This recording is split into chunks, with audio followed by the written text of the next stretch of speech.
Hello friends, तो आइए बात करते हैं वन पीस के चैप्टर 1054 के बारे में, जो कि बहुत ही ज्यादा कमाल का था। इस चैप्टर में हमें रियोक्योग्यू दिखाया जाता है, जिसे मैं रियो बोलूंगा तो आप लोग समझ जाइएगा। अब शुरू करते हैं। चैप्टर की शुरुआत होती है देनजीरो लोगों से, जहां पर ये लोग बोलते हैं कि अब हम लोग लूफी लोगों को और परेशान नहीं कर सकते हैं, और ये लोग रियो का सामना करने के लिए पहुंच जाते हैं। रियो एक एबिलिटी के बारे में बात कर रहा होता है, और वो एबिलिटी होती है दूसरों को अपने वश में करने की, और वो बोलते हैं कि भाई ये एबिलिटी कमाल की है। इसके बाद ये सब आमने सामने खड़े होते हैं। तो यहां पर जो राइजो होता है वो बोलता है ये तो मरीन का बंदा है। यहां पर देनजीरो बोलता है इसका मतलब यह है कि ये लूफी का दुश्मन है। यहां पर रियो इन सब से बोलता है क्या तुम लोग जानते हो कि बाहरी दुनिया में क्या चल रहा है? तुम्हें पता है कि सेलेस्टियल ड्रैगन भगवान है, और तुम लोगों ने वर्ल्ड गवर्नमेंट से सारे कनेक्शन काट रखे हैं। तो यहां पर डॉग स्टॉर्म बोलता है पागल मत बनो, दुनिया ऐसे ही काम करती है। अब हमें रियो के डेविल फ्रूट के बारे में बताया जाता है। उसने फॉरेस्ट फ्रूट नाम का डेविल फ्रूट खाया है, जो कि एक लोगिया टाइप डेविल फ्रूट है, जो कि सीधा राइवल बनता है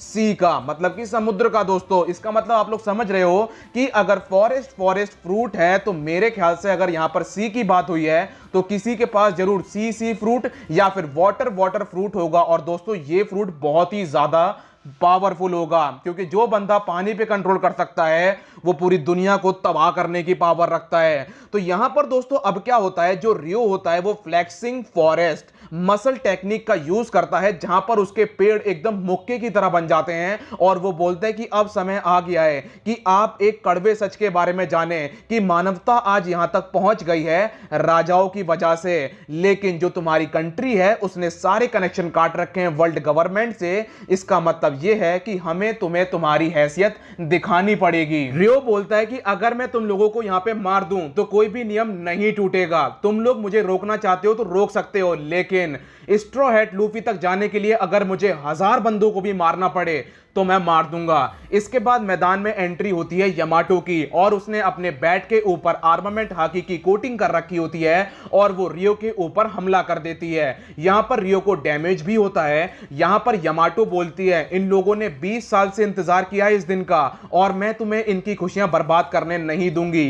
रियो बोलता है कौन हो तुम? यहां पर यामाटो बोलती है मैं हूं काइडो का बेटा, और रियो ये सुनकर थोड़ा सा हिल जाता है। फिर मैदान में एंट्री होती है मोमो की, और वो बोलता है तुमने बिल्कुल सही कहा यामाटो, हम अपने हीरोज को और परेशान नहीं कर सकते हैं। और वो ब्लास्ट ब्रीथ से रियो के ऊपर हमला कर देता है। मोमो जोश में ब्लास्ट ब्रीथ बोल तो देता है, लेकिन उसके मुंह से आग नहीं निकलती है। मोमो बोलता है कोई बात नहीं, मैं फिर भी इसे यहां से भगा सकता हूं, और वो रियो को काट लेता है और बोलता है कि मेरे लोगों के ऊपर अब कोई भी अपना खौफ नहीं बैठा सकता है, इसकी मैंने प्रतिज्ञा ली है। और यहां पर दोस्तों जो रियो होता है वो मोमो को देखकर थोड़ा सा चौंक जाता है, क्योंकि अपनी जिंदगी में उसने पहली बार पिंक ड्रैगन देखा होता है। यहां पर जो यामाटो होती है वो मोमो की मदद करने की कोशिश करती है, लेकिन मोमो उसे रोक देता है। इसके बाद हमें वानो के आसपास का समुद्र दिखाया जाता है, जहां पर एक शिप होती है, और वो शिप होती है शैंक्स की। लोग आपस में बात कर रहे होते हैं, बॉस चलो लूफी से मिलने चलते हैं,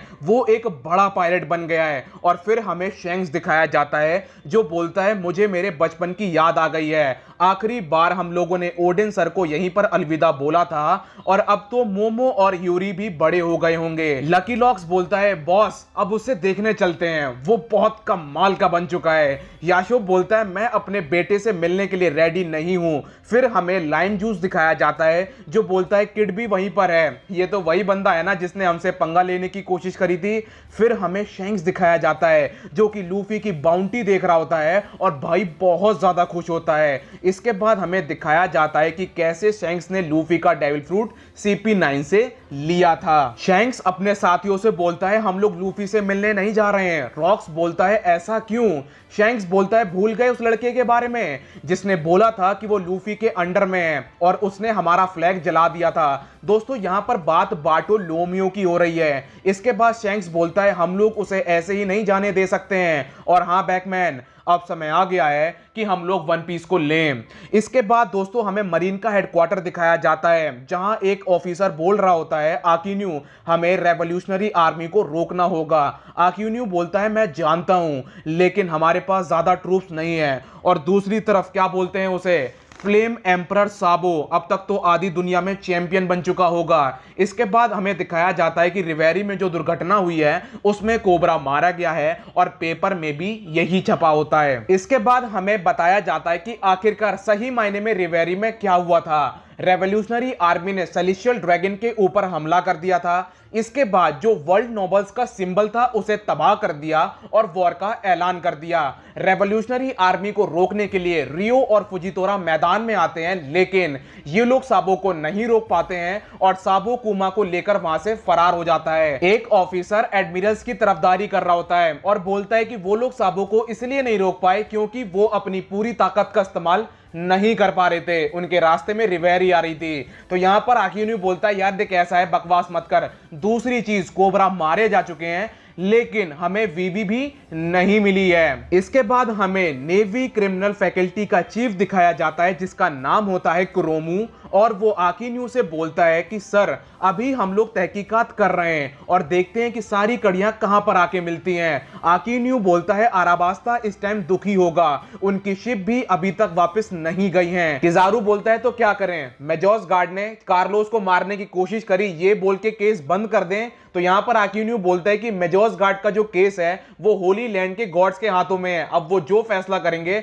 वो ही हम लोग मान लेंगे। अगर आप लोगों को दोस्तों याद नहीं आ रहा है कि मेजोस गार्ड कौन है, तो ये वही इंसान है जिसे नेपट्यून की बीवी ने बचाया था, और ये वही इंसान है जब नेपट्यून मारिजो में गया था तो मेजोस गार्ड ने शेरा होशी की मदद करी थी। लेकिन अब मेजोस गार्ड बहुत बुरी तरीके से फंस चुका है क्योंकि उसने पूरे कांड का इल्जाम अपने ऊपर ले लिया है। कुरोमू बोलता है ये सारी घटना साबो से जुड़ी हुई है और उसकी रेबेलियन वाली फ्लेम्स पूरी दुनिया में फैल रही है। 8 किंगडम्स भी रेबेलियन का साथ दे रहे हैं जबकि उनके राजा अभी अपने किंगडम पहुंचे तक नहीं है। ऐसा लग रहा है जैसे वो लोग उसे अपना भगवान मानते हैं। वो बहुत तेजी से ग्रोथ कर रहा है और बहुत तेजी से उससे रेबेलियन जुड़ रहे हैं। इतना तो ड्रैगन भी नहीं कर पाया था। और दूसरी तरफ उसका छोटा भाई जो कि अब एक एम्परर बन गया है, आकिन्यू बहुत ज्यादा परेशान है क्योंकि वो उस टाइम पे फ्लीट एडमिरल बना है जब हेल एरा चल रहा है। कुल मिला के यहां पे हेल से मतलब यह है कि पायरेट्स रुक नहीं रहे हैं और दूसरी तरफ जो रेवोल्यूशनरी आर्मी है वो भी हुड़दंग मचाने लगी है। कुल मिला के वो बंदा जब फ्लीट एडमिरल बना है तो सब लोगों ने एक जंग छेड़ दी है और जिसका तोड़ अभी तक आकिन्यू के पास नहीं है कि वो उन्हें कैसे रोकने वाला है। लेकिन वो बंदा भी ढीठ है, वो बोल रहा है कि मुझे जितना परेशान करना चाहते हो परेशान कर लो, लेकिन मैं भी तुम्हें छोड़ूंगा नहीं।